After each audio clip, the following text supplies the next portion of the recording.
কাঁটাতার বিধে আছে দুটো দেশের মাঝে। একটা সময় সৌহার্দ্যের বাতাস বইছে দুটো দেশেই, কিন্তু এখন যেন একে অপরকে কটু কথা শোনাতে পারলেই স্বস্তি। ক্রিকেট ময়দানে বাংলাদেশ ভারত লড়াই হয়, আর সোশ্যাল মিডিয়াতে চলে গালাগালির তুমুল কোন্দল। কি করে পরিস্থিতি এতটা বেগতিক হলো, এর দায় কার? মোটা দাগে এই দায় মিডিয়ার, বিশেষ করে ভারতীয় ব্রডকাস্টিং মিডিয়া স্টার স্পোর্টসের। সেই 2015 বিশ্বকাপের পরের ঘটনা। বাচ্চারা এখন আর বাচ্চা নেই। বাংলাদেশকে উদ্দেশ্য করেই বানানো হয়েছিল এই বিজ্ঞাপন। ঘরের মাঠে ভারতকে আতিথেয়তা দিয়েছিল বাংলাদেশ। সেই সিরিজের আগে খানিকটা খোঁচা মেরেই বাংলাদেশের ক্ষততে পুনরায় আঘাত হানে স্টার স্পোর্টস। 2015 বিশ্বকাপের কথা মনে আছে নিশ্চয়ই। প্রথমবারের মতো বিশ্বকাপের কোয়ার্টার ফাইনালে ওঠে বাংলাদেশ। সেবারের নকআউট ম্যাচে বাংলাদেশের প্রতিপক্ষ ভারত। সেই ম্যাচটায় বাংলাদেশ বিন্দুমাত্র লড়াই করতে পারেনি, কিন্তু ফলাফল ছাপিয়ে ভারতের প্রতি ক্ষোভে ফুঁসে ওঠে বাংলাদেশের ক্রিকেট সমর্থকরা। দুইটি বিতর্কিত কল গিয়েছিল ভারতের পক্ষে। রোহিত শর্মার বিপক্ষে রুবেল হোসেনের নো বল ও মাহমুদুল্লাহ রিয়াদের ক্যাচ আউট।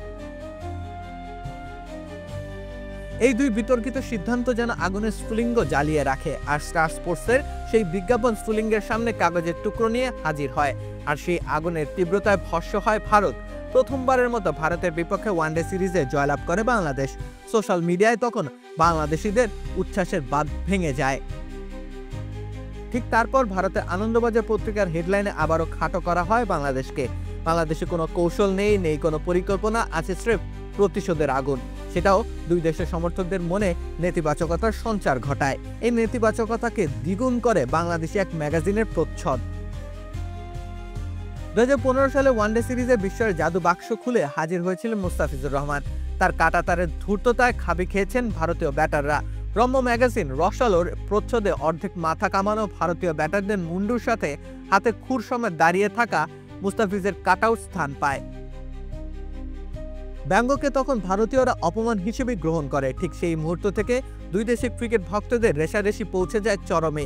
এরপর কেউ আর সেই বিষাদের আগুনে পানি ঢেলে দেয়নি, বরং যার যখন মনে হয়েছে খড়কুটো এনে ঢেলেছে, কেউ কেউ তো ঢেলেছে দেশি ঘি। ব্যাস, সমর্থকদের বিরোধের আগুন ক্রিকেট ছাপিয়ে অন্য সব সেক্টরেও ছড়িয়ে পড়ে।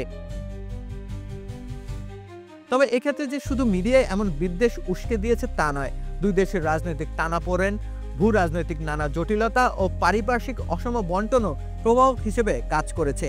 তাই তো ভারত পাকিস্তানের মাঠের লড়াই ছাপিয়ে এখন বাংলাদেশ ভারত মাঠের লড়াইয়ে উত্তাপটা টের পাওয়া যায় কয়েক গুণ বেশি।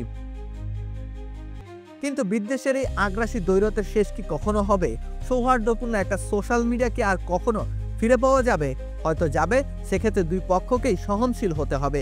অসম সকল সুবিধা বর্জন করে একই কাতারে দাঁড়াতে পারলেই হয়তো বিদ্বেষের লেলিহান শিখা নিস্তেজ হবে একদিন। রাকিব হোসেন রুম্মান, খেলা ৭১।